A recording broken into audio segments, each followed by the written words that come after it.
네, 그럼 이어서 오늘장 전략도 세워보도록 하겠습니다. 오늘은 동양증권 골드센터 목동지점의 고윤기 대리와 함께합니다. 안녕하십니까? 네, 안녕하십니까. 고은기입니다. 네, 어제장부터 간단하게 특징적인 움직임 살펴보도록 하겠습니다. 아무래도 우리 시장에서도 대형 이벤트들을 앞두고 관망세 나타나고 있고요. 그대로 수급 상황에서도 좀 결과론적으로 나오고 있는 것 같은데요. 어제장 어떻게 보셨습니까? 네, 현재 코스피는 미국의 조기금리 인상 가능성과 스코틀랜드의 독립주민투표 등과 해외 변수의 어떤 불확실성에 대한 경계감으로 관망세로 장중 2020선까지 하락하는 모습을 보였습니다. 그렇지만 장 막판 외국인의 순매수가 들어오면서 약보합 수준으로 장을 마감해서 2035포인트 수준에서 장을 마감했습니다. 전일 같은 경우에는 그동안 상세를 이어갔던 종목들보다는 약간 그동안 하락했었던 종목들 위주의 반등이 나왔는데요. 제약업종과 일부 조선업종이 상승 마감하는 모습을 보였습니다. 제약업종은 밸류에이션에 메리트가 생겼고 그리고 정부의 금연종합대책 추진 영향으로 상승하는 모습을 보였습니다. 조선업종 중에 현대중공업은 새 경영진에 대한 기대감이 나오면서 소폭 반등하는 모습을 보였습니다. 그렇지만 CJ그룹주와 게임주들은 하락하는 모습을 보였는데요. CJ그룹주는 이재현 회장의 실형 선고에 따라서 투자 심리가 악화되는 그런 모습을 보이면서 하락하는 모습을 보였고 게임주 중에 NC소프트는 중국 관련 모멘텀 소멸 가능성에 대한 우려가 부각이 되면서 하락하는 모습을 보였습니다. 코스닥은 기관과 외국인의 양 매도로 지난주 후반부터 해서 하락 마감하면서 565포인트로 장을 마감을 했는데요. 그 와중에 중소형 화장품들이 최근에 또다시 강한 상승세를 보이고 있습니다. 중국 기업들의 중소형 화장품 회사 인수 가능성으로 코리아나가 상한가에 진입하는 모습을 보이면서 강한 모습을 보였습니다. 그렇지만 올 한 해 가장 크게 올랐던 종목 중에 하나라고 할 수 있는 컴투스와 게임빌은 올해 상승에 따른 차익 실현 매물이 지속적으로 출회되면서 연일 급락세를 이어가는 모습을 보였습니다. 전반적으로 FOMC와 스코틀랜드의 주민투표 등과 같은 해외 변수에 따라 관망세와 함께 수급적인 우려감이 지금 지속되고 있는 상황이고요. 또다시 개별 종목 장세가 지속될 것으로 전망해 볼 수 있을 것 같습니다. 역시 대형 이벤트들을 말을 안 할 수가 없고요. 우리 시각으로 이번 주 목요일부터죠. 이 슈퍼 목요일을 기점으로 인해서 그 이후부터 계속해서 이런 이벤트에 대한 결과들이 나올 예정인데요. 그렇다 보니까 그 전까지는 아무래도 관망세가 좀 이어지지 않을까라는 전망이 나오고 있는 것 같습니다. 이 전반적으로 그리고 오늘장 전망 어떻게 하고 계신가요?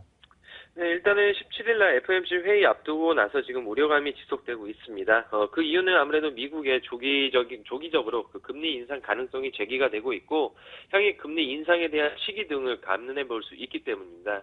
그러한 근거는 그 미국 달러물 2년채 그 채권 금리가 지금 좀 급등하는 그런 모습이 어느 정도 달러 강세가 지속될 경우에는 이러한 여파로 인해 이머징 증시의 약세 가능성을 점쳐볼 수 있을 것 같습니다. 그리고 18일 날은 스코틀랜드 분리 독립투표가 어느 정도 시장의 반응성을 가늠해 볼 수 있는데요. 그 이유를 놓고 본다면은 그동안에 외국인 수급이 들어왔었던 그 자금을 살펴보게 되면 영국계 자금이 좀 많이 있습니다. 그렇지만은 이러한 영향으로 인해 영국계 펀드 환매의 가능성도 나올 수가 있기 때문에 수급적인 불안 요소로 작용할 수 있는 상황입니다. 그래서 전반적으로 시가총액 상위주의 상승보다는 낙폭과대된 종목과 업종들 위주로 지금 반등이 나오고 있는 상황인데요. 큰 하락과 어떤 반등보다는 하락 횡보 장세가 나올 것으로 지금 전망이 되고 있습니다. 코스닥 같은 경우는 연중 최고치 갱신 후에 차익 실현 물량이 나오고 있는 상황인데요. 이틀간 단기 급락에 따른 영향으로 기술적인 반등이 나올 것으로 전망이 되고 있습니다. 9월은 쉬어가는 장세가 나올 것으로 전망이 되지만은 여전히 대형주보다는 중소형주에 대한 긍정적인 관점을 유지해 보셔도 좋을 것 같습니다. 예. 이렇게 전망 함께 들어봤고요. 그렇다면 마지막으로 관심 있게 보고 계신 종목 소개를 해주시죠. 네, 전일 미국 시장에 그 나스닥 지수가 조금 하락한 여파로 인해 IT 관련주들을 좀 말씀드리기 조금 부담스러운 감이 없지 않아 있는데요. 그렇지만 최근에 기관 수급이 굉장히 호조세를 보이고 있고 또다시 HP와 구글의 어떤 클라우드 관련된 사업에 더욱더 주목해 볼 수 있을 것 같습니다. 그래서 한번 말씀드릴 종목이 어버브 반도체인데요. 지금 32비트 MCU 칩의 어떤 그 사물 인터넷 시장 확대에 따라서 지금 실적이 증가되고 있습니다. 7월 달에 대주주의 어떤 27만 주 매도에 따른 어떤 그 물량 마무리가 어느 정도 되고 있는 상황이라고 판단이 되어지고 있는 상황인데요. 실적 개선세고 꾸준하게 나오고 있고 영업이익도 10% 꾸준하게 나오는 비메모리 업체이기 때문에 한번 관심 있게 보셔도 좋을 것 같습니다. 다음으로는 창해 에탄올인데요. 주정 업체로 5%대의 안정적인 매출을 시현하고 있습니다. 상장 이후에 지금 오버행 물량이 어느 정도 지금 해소가 되면서 또다시 기관의 매수세가 지금 들어오고 있는데요. 자회사의 어떤 신규 사업 진출, 화장품 원료 관련된 그런 신규 사업인데 새로운 성장 동력으로 작용할 가능성이 충분할 수가 있기 때문에 한번 관심 있게 보셔도 좋을 것 같습니다. 네, 이렇게 해서 오늘장 관심 종목까지 함께 체크해봤습니다. 지금까지 동양증권의 고윤기 대리와 함께했습니다. 고맙습니다. 네, 감사합니다.